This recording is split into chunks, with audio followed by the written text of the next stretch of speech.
Well, anyway, I'd like to welcome everybody to today's web seminar on how to engage and retain your top talent. Just want to cover a few housekeeping procedures before we get rolling along. And this is, you're probably in the listen-only mode, but I want you to know that you can raise your hand or ask questions and post it on this little box here over the right. So if you have a question, please, during this web seminar, feel free to type it in on the chat box or question box. We'll have a couple of polls as we move forward, and hopefully everybody is hearing me okay. We have a large number of people signing up today and joining us here in the next couple of minutes. The other thing is, again, this is everybody is in the listen-only mode, so hopefully you can hear me and have no problem with the audio-visual portion of today's web seminar. So anyway, welcome aboard. We're going to be talking about a lot of information today.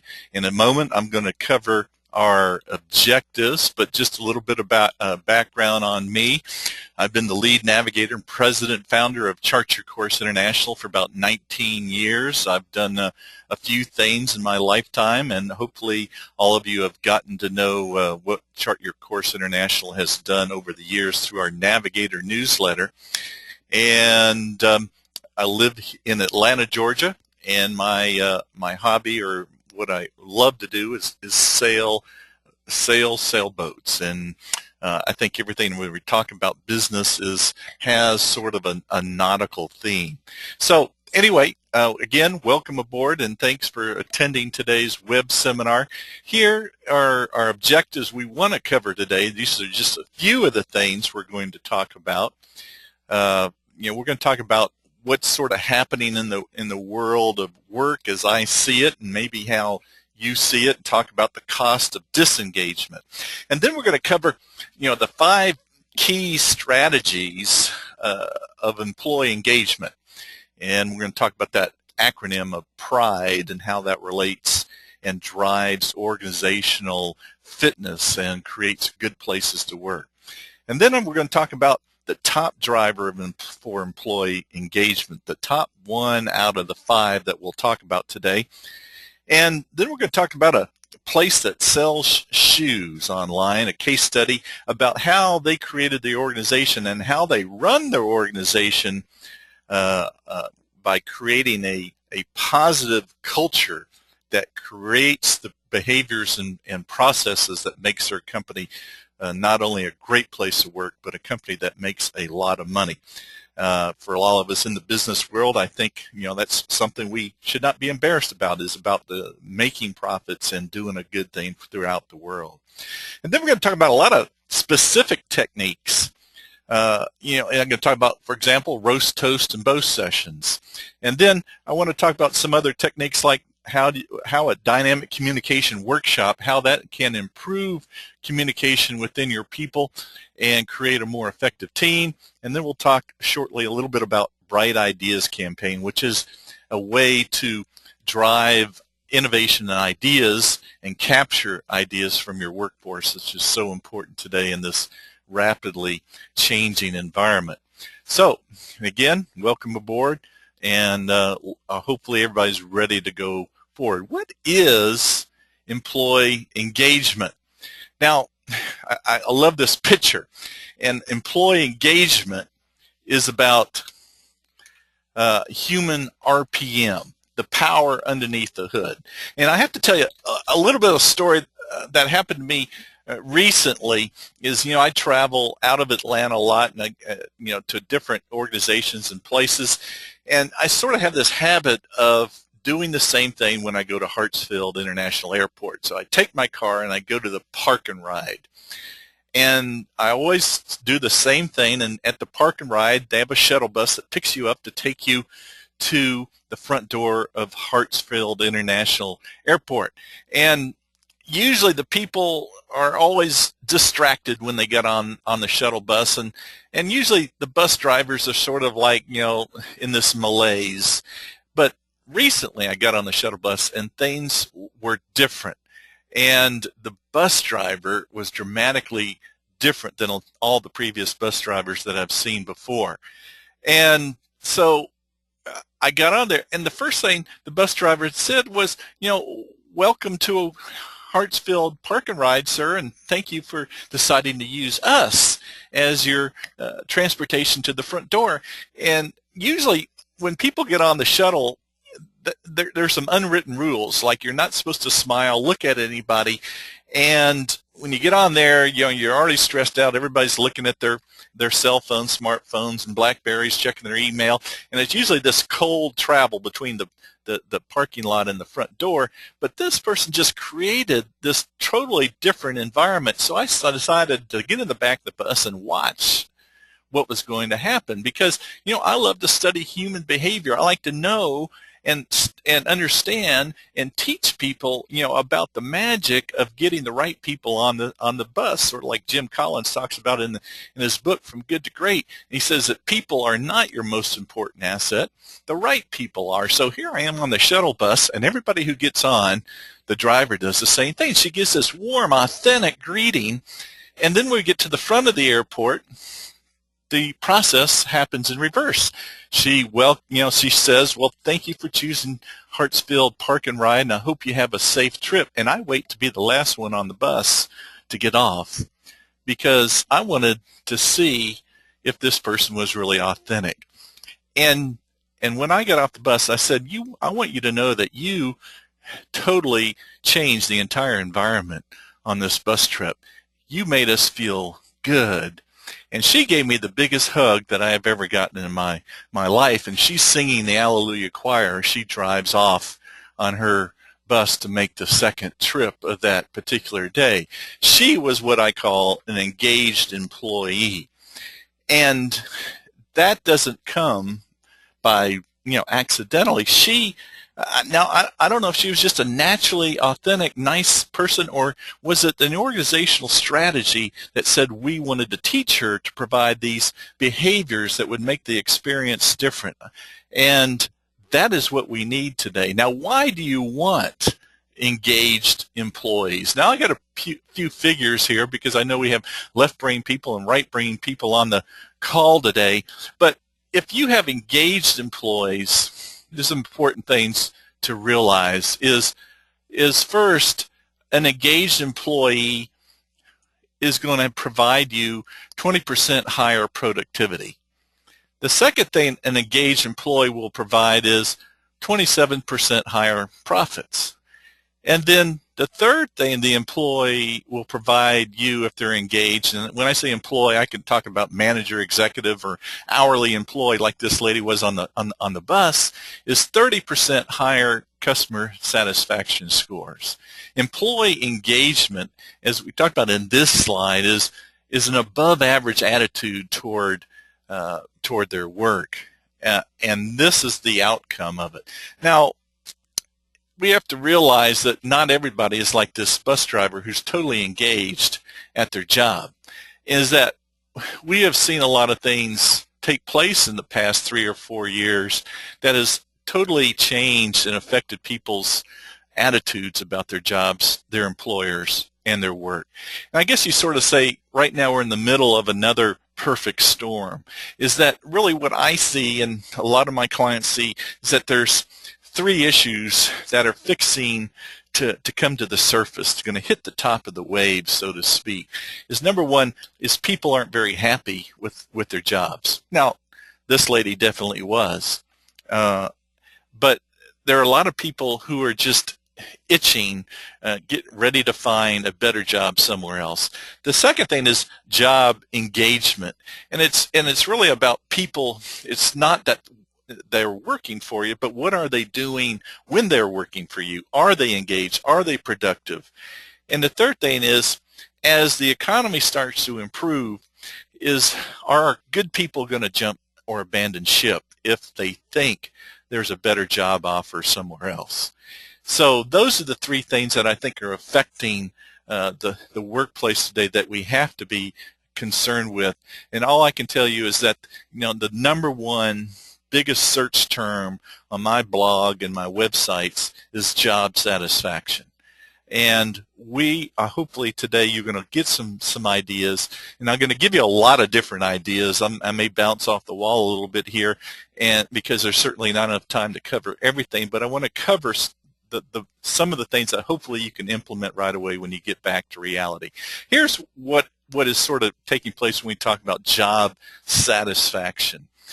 And a survey done by the Conference Board back in 2010 showed only 45% of Americans are satisfied with their job. Now, that doesn't mean they're all quitting and going somewhere else, but they're sitting there frustrating, because what has taken place in the past 3 or 4 years with the economic changes is people have been doing the jobs of 2 or 3 people. We have found that communication has not been as effective as it's been in the past. People, managers are frustrated, and their buyouts and their mergers, people haven't gotten pay raise, and so there's a lot of this pent up frustration with a lot of people that has affected their job engagement.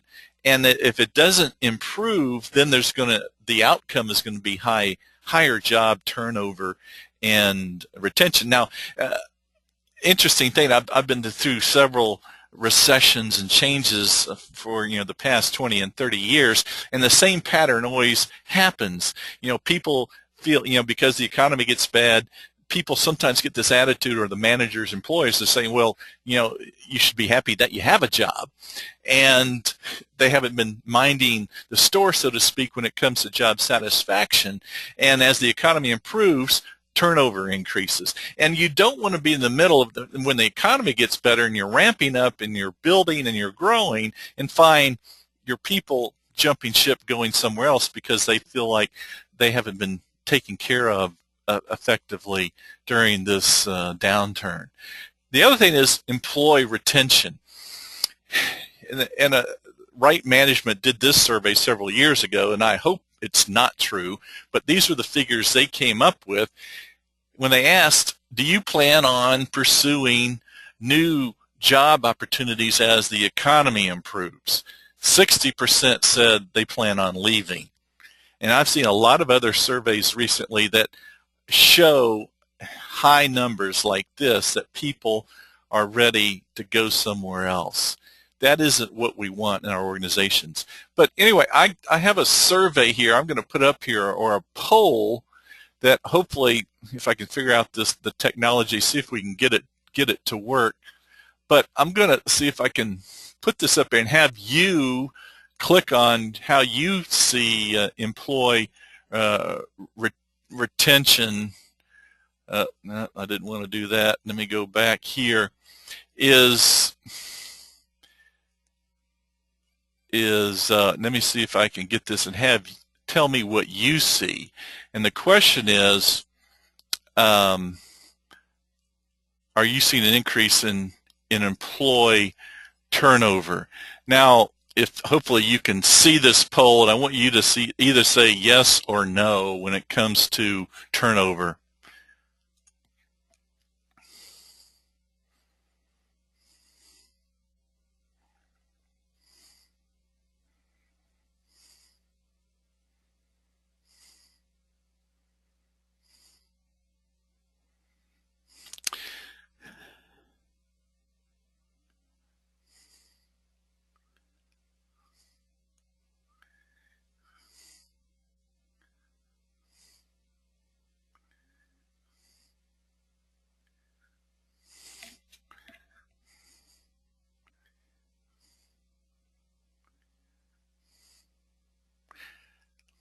Okay, we're a few more seconds before we finish this up. Right now it looks tied, 50% yes, 50% no. Interesting. Okay, well, let's stop it there. It looks like it's sort of a win. It's sort of a tide. 50% have seen it, 50% haven't. Now let me figure out how I can get back to this and close here, and hopefully everybody can go back to looking at my screen again. So let's talk about, because we're going to talk about retention, turnover, and job engagement. So I think the point comes back to is the greatest threat to our organization is, again, it's not the employees who quit and left, but the ones who quit but are still on the job. And I have a little slide up here that I want you to visualize your workforce. You're talking about those of you who, many, I know we have a lot of HR people on the call today. I want you to visualize in your mind and put 4 quadrants and rank sort of your workforce. And I want you to put a group, how many people are, as you'd say, motivated, not yet competent. And those are sort of like the new people. And, we find it takes about 6 months to get a new person up to speed and when they're performing at 100%. And sort of the next quadrant is what percent of your workforce or your team or your department is motivated and competent? And, think about that for a second. And then I want you to take what percent of your workforce has now become demotivated, but they're still competent. That means, they're qualified technically, have the skills, but for some reason their attitude or their engagement is just not there. So what percent of them are in this quadrant? And then what percent of your workforce is demotivated and no longer competent? We talked about having a high-performing organization. Is what happens when we have people who no longer have the right skills and don't even have the right attitude, and figure out how much is this costing you. Now let's go back up to here, and let me ask you one thing is, were these people that are demotivated and competent, did they become that way, or did you hire them that way? And figure out what is the cost. If you have, and what we find in the national average is about 30% of people are in this particular quadrant. So you have to think about, when we talk about job disengagement or job dissatisfaction, what is the bottom line cost to that, and what are you doing about it? And how do we change that? Can we take this group of people and move them back to the motivated and competent quadrant? And then how many of these, what percentage or how many people in this quadrant, and why are they still there? And is that where we want to be? So let's talk about the 5 key strategies of employee engagement. And I want you to remember the word pride. The first thing is provide strong leadership. That's the P. The second one is reward and recognition. Is another thing that we need to provide in a work environment to create strong employee engagement, reward and recognition. And what does that look like, and what are those things? We'll give more details about those as we go forward. The third thing of the PRIDE model is involvement. How do we get people's ideas and their suggestions? How do we make sure that we keep our organization innovative, and that we're not just sort of commanding from the top, but how are we capturing and getting ideas from the both ends of the organization, and taking those ideas and turning them into new processes, new procedures, and new products. The fourth one is developing potential and ensuring that we have growth opportunities for the people in our organization. And the fifth thing, E, is providing effective communications. Now, let me just ask you to think about, of these 5, is which one do you think is the most important strategy according to surveys? Which of these 5 do you think is the most important? So let's go in a little bit more detail about some of these key engagement strategies. Let's talk about providing strong leadership. When I wrote my first book on employee retention, way back in, I think, 2001, I interviewed the CEO of USAA, Tom Droughty in the Tampa, Florida office. And when we look about strong leadership, because I think because of the culture in the past 3 years has been fractured, because I think there's a lot of trust issues between employees and how they view their senior leaders. It's just totally different than what it used to be.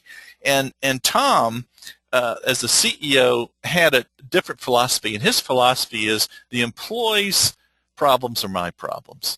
Now, actually, Tom was a retired 3-star Marine general, and he realizes that sometimes because being the senior person in his organization, people may not feel like they have, he has approachability, and he did a couple things differently to ensure that he would engage people, ensure there was a high level of trust, and during certain times, like when the staff had to work overtime during because USA is an insurance company, he would take a cart with soft drinks and pastries and push it from department to department, providing soft drinks and pastries for his workforce, so he was approachable, and they would start to open up with him and talk to him about things that he really needed to know as a senior person in the organization, and they trusted him. The other thing he did is that if anyone quit USAA,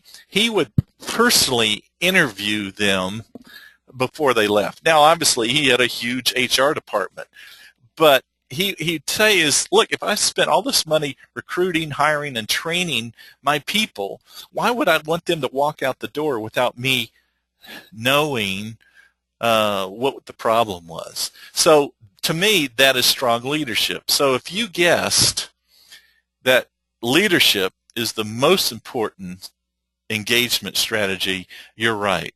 It is, if it's the highest thing by many surveys, is that relationship between the senior people and the employees is critical in creating engaged employees and good, effective communication and attracting and retaining and motivating people. That's the most important factor. The other thing, when we talk about walking your talk, if we say strong leadership is the most important thing, we really got to provide it. Now, a lot of organizations haven't done that well in the past several years. At Synovus, which was listed as a top 100 best places to work, it's a financial company, and they were listed several years ago in the Fortune magazine. This was their commandment, is that all managers will serve, grow, and inspire his or her people with no exception. And you just can't fake good leadership. Now, what I'd like to do is sort of give you a case study of a very successful organization called Zappos. And what's different about Zappos than a lot of companies is they create a culture of a really dynamic place to work. Now, I visited Zappos in Las Vegas a couple of years ago after I heard all these good things about this organization, and I wanted to see it for myself.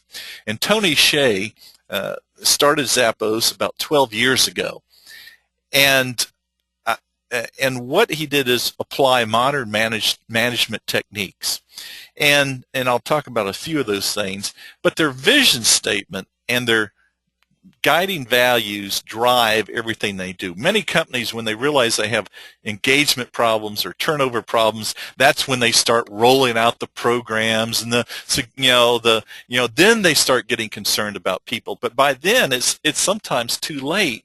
Is that it's got to be an organized process, and the way you do it is providing this positive culture. And they hire people based on their 10 values. You can even go to the restrooms and they have their values sort of graffitied everywhere you go.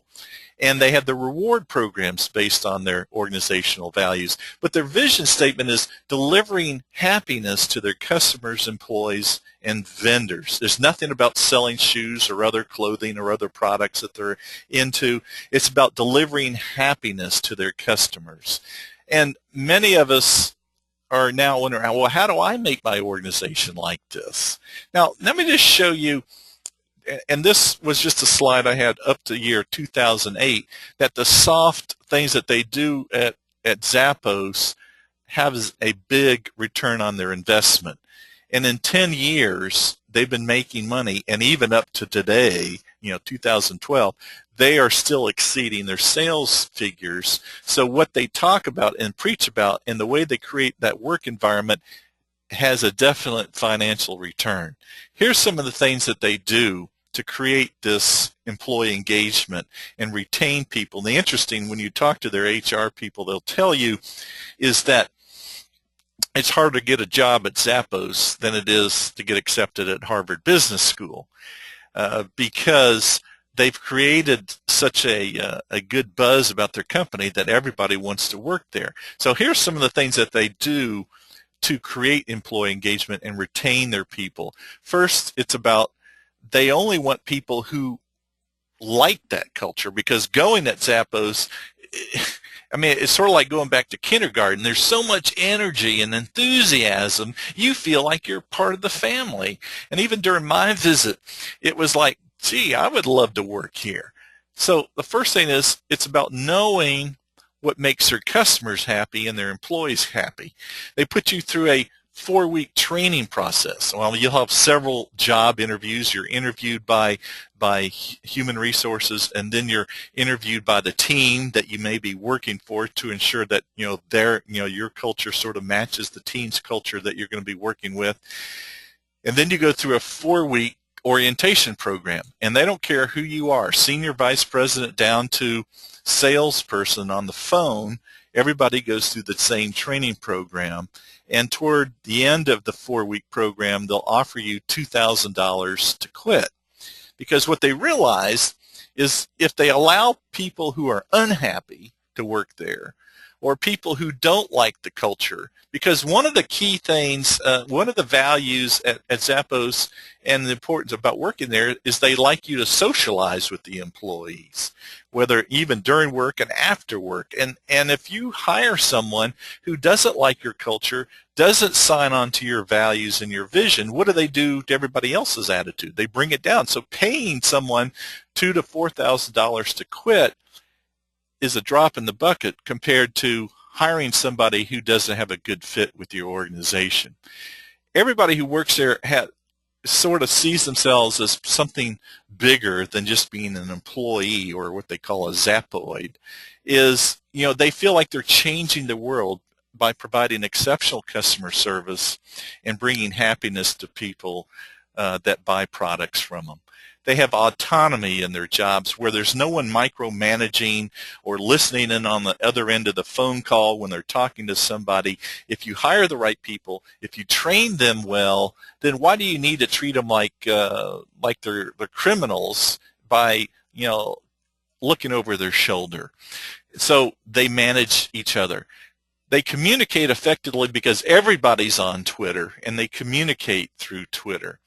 And you don't get promoted and you don't get a pay raise unless you learn the skills for the next level of job and you take an exam, and they rather train you and develop you and move you up through the job or through the company than hiring people from the outside. So leadership is about hiring the right people, putting them in a great culture, and making sure that your communication between your leaders is transparent and open, and people feel like they're being trusted. Now, when I did a survey, I asked people to rank order these 10 things.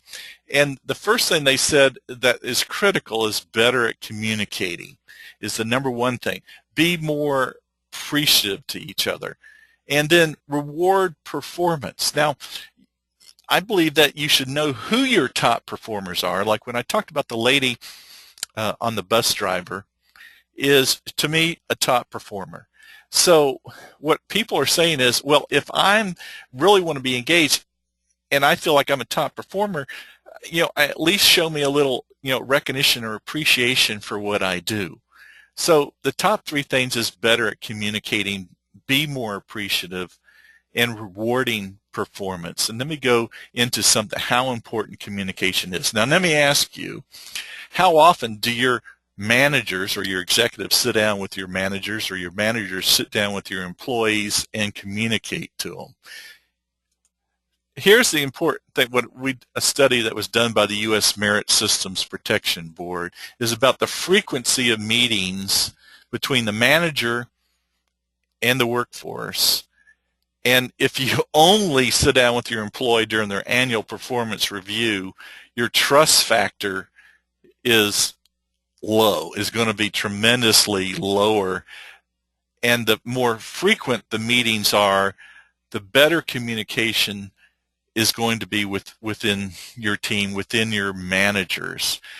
When I had a real job, is I would at least sit down with my team and with each individual at least on a quarterly basis to sit down with the people and talk about their strengths, talk about what they need to improve their shortcomings, and be as approachable as possible.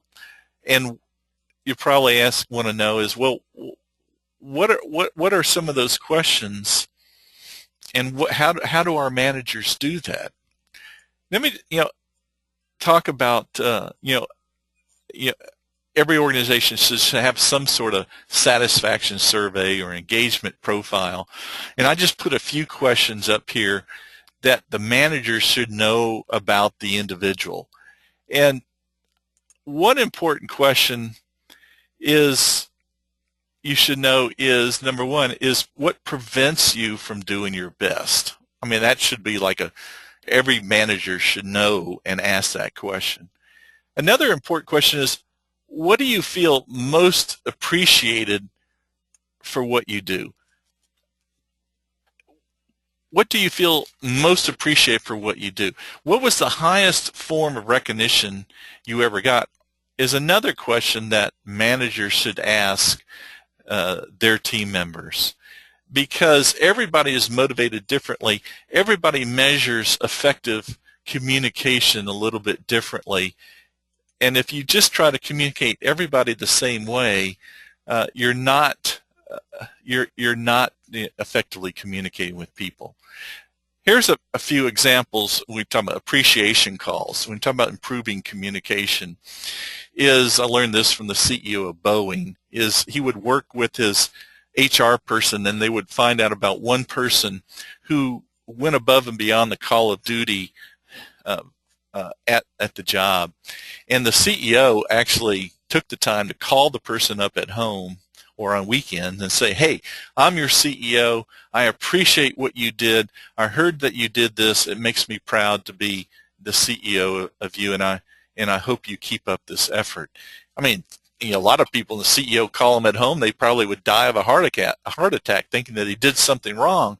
But, just that one personal touch did so much to improve the engagement of people. And then they came back to work and told everybody about it.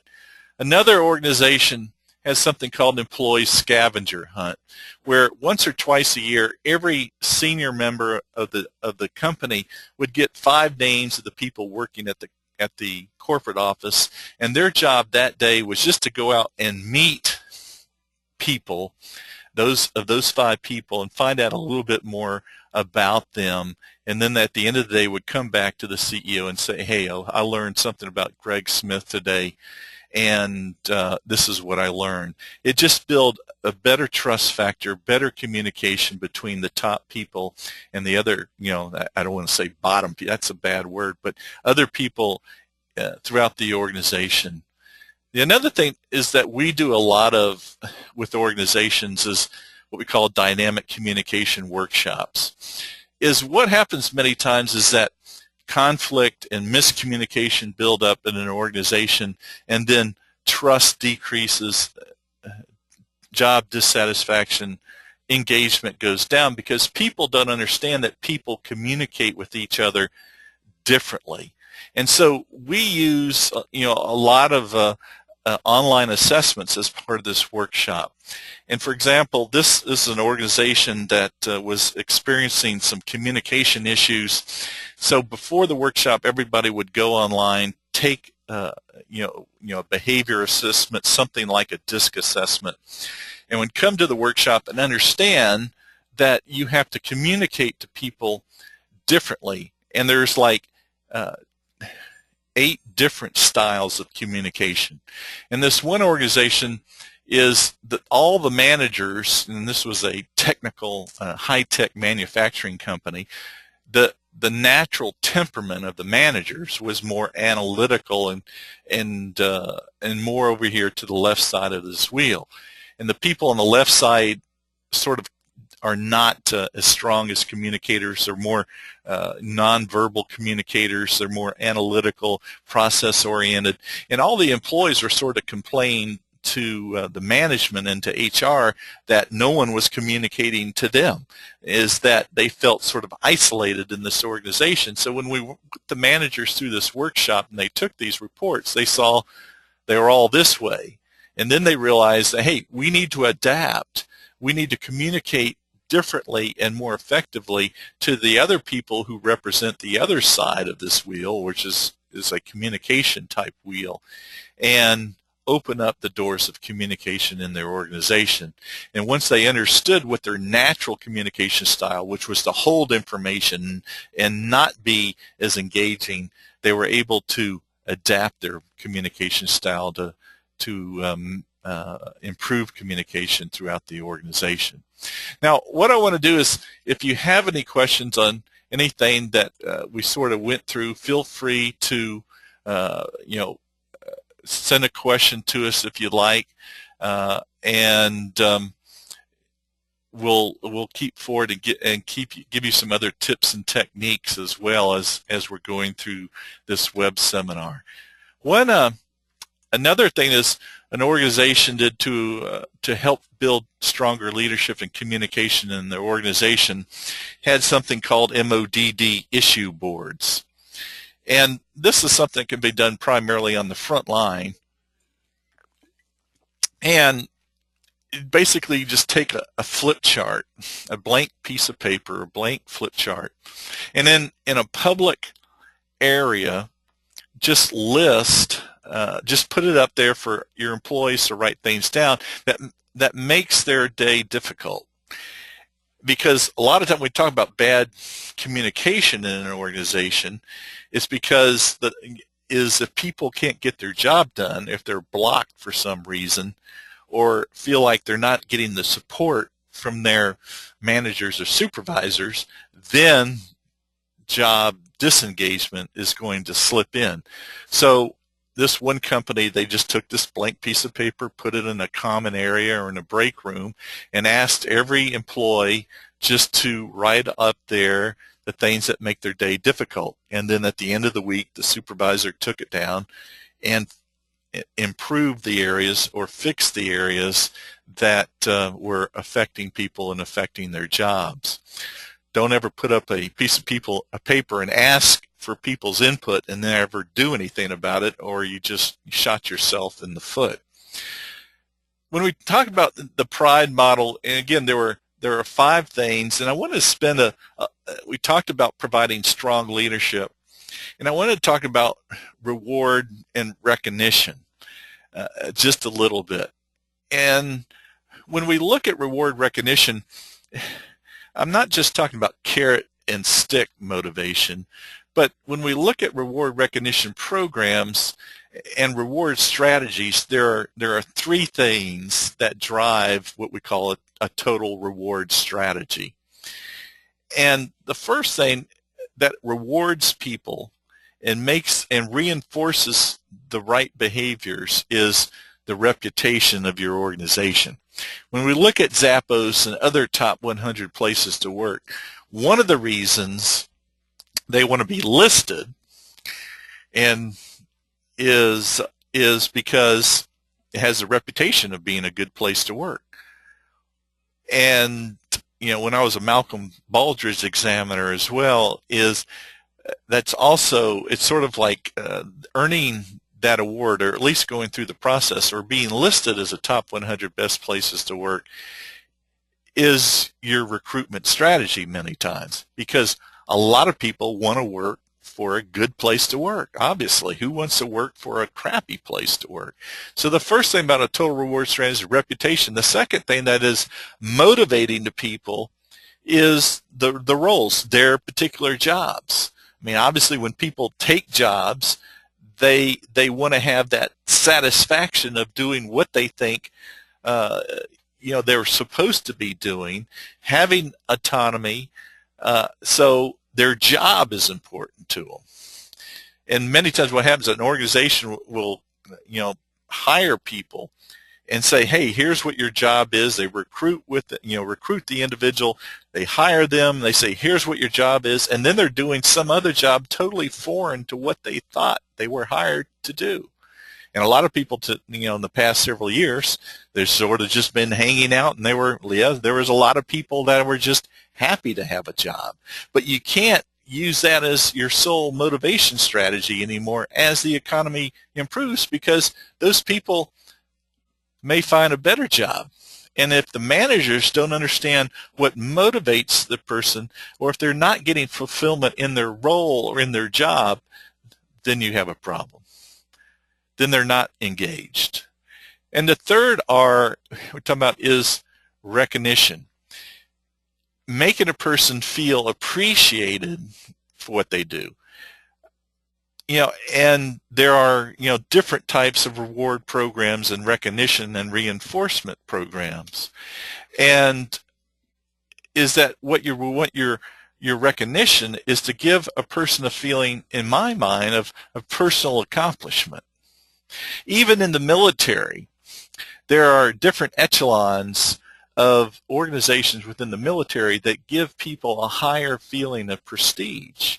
I mean, compare the people on the SEAL team versus just an ordinary military person. I mean, I spent many years in the military. I was an airborne paratrooper, and by earning that achievement or that distinction gives people a feeling of personal accomplishment. So I think organizations today need to make people feel appreciated, recognize their individual and their personal achievements. And so my question to you is that important? Is personal achievement important in a person's job? So what I want to do is give you some different examples, before we run out of the time of today's web seminar, of different types of reward recognition programs to give people the feeling, hey, that my company really cares about me. So let's look at this one organization, and we're not going to have time to cover all these. This is interesting at Zappos, is they have this room where they photograph you wearing this silly hat that you choose, sitting in this big this German sort of throne chair, and they photograph all their outstanding employees and people that may come to visit Zappos. And that's a form of personal recognition. And these photographs I took in the airport in Minneapolis, because what they did was, they're star achievers, like they have something called a Service Idol winner of individual who provides outstanding customer service, who's been voted by their peers, and they put the person's photograph on all the LCD panels throughout the airport, so all the passengers and their coworkers see the name of the person in their photograph. And then they do the same thing for the Employee of the Year. Because to me, recognition is a bonding tool that makes a person feel proud to work for you as an organization. I want to talk about one of these. It's called Drive My BMW. And this company in San Antonio, they called Rackspace, and what they had something was sort of like a Employee of the Month program. And they used to just give the winner a check, and the CEO found out that really didn't really do a whole lot for that person's motivation, except for that one day they got the check, and then they went out and spent it that night, came back to work saying, well, what else do you have for me? So what he realized was, and what he did, he had a BMW, so instead of giving people a check, he gave them the keys to his BMW and his parking space in the executive parking lot for a week. So they got to drive his car and park in his parking space. That did more for morale and engagement and motivation than any bonus check did, because they talked about it, because it was so different. And it probably actually cost them less money than giving them a check. So many times we find out is if our managers don't know what motivates us, whether it's a check or driving a BMW, then we have a lot of ability to improve that person's attitude and their motivation at work. When we talk about employee retention, another company, we realize because we have higher turnover with new employees the first 90 days on the job than any other time when they're in the organization. And so what this one company did was take a photograph and a flyer and put some background information about this person and put the flyer up for everybody to see to get this person to feel like they're working for a good company and to make them part of the team a lot quicker. And then they would assign a department in the organization to take the new persons out for lunch during the first week on the job so they got to know everybody. And when you look at the cost of turnover, and knowing that your turnover rates are higher during the first 90 days on the job, doing things like this saves you a lot of money and builds more loyalty and trust with those employees who will hopefully stick with you and want to work with your organization and be as productive as possible throughout their career in your organization. Now, the last thing that we want to talk about in the element is involving people. When we talked about the PRIDE model, we talked about providing strong leadership, reward recognition, involving people, developing their career opportunities, and the last thing is effectively communicating with people. I just want to spend a little bit of time talking about involving people and how do you take their ideas about improving the organization in a way that is going to make them that much more engaged in their jobs. Now, an interesting study done by Winston Brill, and this was probably done prior to the iPad, and when they looked at all the ideas of greatest ideas and inventions that came out of organizations, only 7 of them came out of meetings at work. Because many times when we look at involving people and capturing ideas and suggestions, that the processes and programs just may not be there, or they just don't work as they should. And because many times our organizations have inherent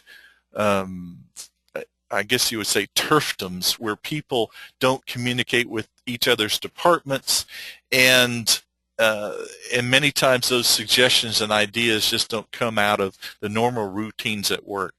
So one of the things we had created was something called the Bright Ideas campaign. And it's sort of a typical, if you think about typical employee suggestion programs, this is sort of a suggestion program on steroids, because the goal is to get at least one idea from each individual for a 3-week time period. And it's designed sort of as like a sneak attack, because it sort of overcomes the usual bureaucracy and problems of communication, because it's a high-intensity program designed to, like I said, capture ideas from each individual and get at least one idea from every person, and that you'll get a higher participation rate from people throughout your organization. And there's no financial awards.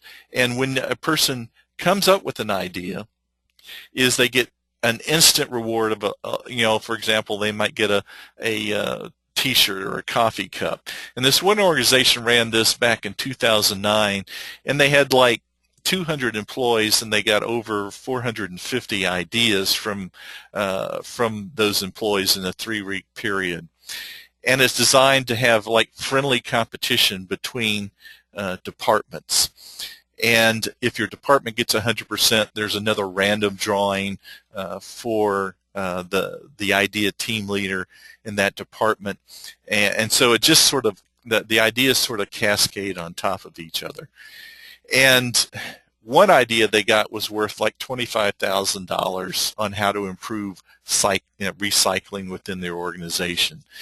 And um, and then for every idea, they got a pin to wear in their name badge. And because of the friendly competition and because it was a short-term, high-energy process, it was much more effective than your typical suggestion program or Kaizen process that you may have in your organization.